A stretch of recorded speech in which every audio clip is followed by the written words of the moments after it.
Bonjour, toujours ravie de te retrouver en ce dimanche 19 avril. Sois béni et merci d'être là. N'oublie pas d'aimer et de partager la vidéo si elle te convainc. Nos textes du jour se trouvent dans Ézéchiel chapitre 36 versets 24 à 28, puis dans les Actes des Apôtres chapitre 2 versets 14a, puis 22 à 32 et puis enfin 36. Ensuite dans l'évangile de Marc chapitre 16, versets 9 à 20. Et là, je t'invite à mettre pause et à lire tranquillement les textes. Quel point relie nos trois textes? Nos textes parlent de changement de cœur.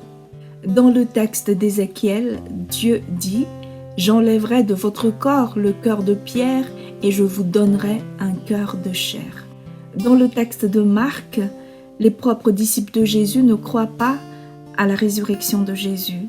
Jésus a dit qu'ils ont eu le cœur dur. Voici ce que nous lisons.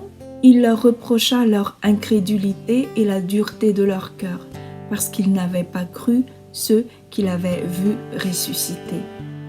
Dans le texte des Actes, Pierre met en évidence la dureté des cœurs des Juifs. Eux, ils n'ont pas seulement pas cru à l'identité de Jésus, mais ils l'ont carrément tué. Ils n'ont eu aucune compassion. Un cœur dur. On nous donne à travailler aujourd'hui un texte qui fait débat. Ceux qui ont l'habitude de comparer plusieurs versions de Bible auront remarqué les crochets qui entourent notre texte de Marc. Ça indique que ces versets-là de 9 à 20, exactement ce qu'on nous donne, ces versets-là ne font probablement pas partie du manuscrit original. Néanmoins, le fait est que nous les avons aujourd'hui dans nos Bibles. Pourquoi? Parce que c'est un texte important. C'est un texte qui a pris de l'importance dans la tradition chrétienne. En effet, ce texte dit quelque chose qu'on n'a pas envie d'entendre, quelque chose qu'on veut cacher, quelque chose de honteux, car il dit que les propres disciples de Jésus, ceux qui étaient censés croire à sa résurrection, eh bien, ils étaient eux sceptiques à l'annonce de sa résurrection. Pourquoi? Est-ce que ce serait parce que Marie-Madeleine, la première à qui Jésus s'est montré, était une femme, pas seulement femme, mais ancienne démoniaque? Elle était très peu crédible pour eux.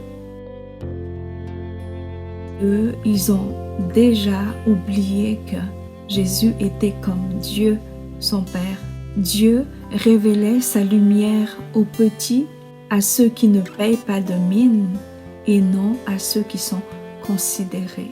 Jésus avait dit « Je te loue d'avoir révélé aux tout petits ce que tu as caché aux sages et aux personnes instruites. Oui, Père, dans ta bienveillance, tu as voulu qu'il en soit ainsi. » Heureusement qu'on a ce texte dans l'évangile de Marc. Un grand bénéfice de notre accès à ce texte est de se souvenir que nous ne sommes pas à l'abri de dénigrer des personnes qui ont la faveur de Dieu sur eux. Aussi grands croyants que nous sommes, aussi bons disciples que nous sommes. Notre thème est le changement de cœur. Jésus a reproché aux disciples d'avoir eu un cœur dur en refusant de croire ceux à qui il s'est montré. En effet, la parole dit dans 1 Corinthiens 13 que l'amour doit tout croire. L'amour croit tout. Il ne soupçonne pas le mal, il croit tout, il espère tout, il supporte tout. Mais c'est difficile. Nous aussi, nous avons tous un petit Thomas à l'intérieur de nous. Nous avons ce besoin de preuves. Et nous disons que être sceptique n'a rien à voir avec l'amour. Si je ne crois pas quelque chose, ça ne veut pas dire que je manque d'amour, n'est-ce pas? Alors pourquoi Jésus, il relie les deux? Pour avoir une réponse, approchons-nous de la propre famille de Jésus. Personne ne peut dire que sa mère et ses frères n'aimaient pas Jésus. Or, nous lisons dans la Bible qu'une fois, ils l'ont pris pour un fou. Ils ne croyaient pas en lui. Est-ce que le fait qu'ils n'ont pas cru en lui dit qu'ils ne l'aimaient pas? Le fait est qu'ils n'ont pas considéré comme important ce qu'il était en train de vivre. Ils ne s'intéressaient pas comme il aurait fallu à sa vie. S'ils se seraient intéressés à sa vie, ils auraient vu tout ce que Dieu a fait dans la vie de Jésus.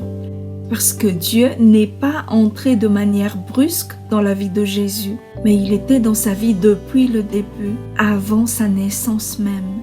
Ce sont eux, sa famille, qui devaient même dire avant Jésus qu'il se passe quelque chose d'énorme avec la vie de Jésus. Bien avant que Jésus sache parler, Marie savait déjà beaucoup de choses sur lui. Elle a vécu des choses incroyables qui auraient dû l'interroger plus que cela. En tout cas, rien que sa conversation avec l'ange avant d'être enceinte, rien que cette conversation ne devait pas avoir comme suite ce comportement-là de dire que Jésus avait perdu la tête. Mais en fait, nous, les êtres humains, on oublie si facilement. Et cet oubli, ce manque d'intérêt, c'est un vrai manque d'amour. On peut se bercer d'illusions en se disant qu'on aime, mais le vrai amour est celui qui s'intéresse et qui cherche à comprendre, et surtout c'est celui qui soutient. La famille, les proches, c'est fait pour prendre soin, c'est fait pour s'intéresser.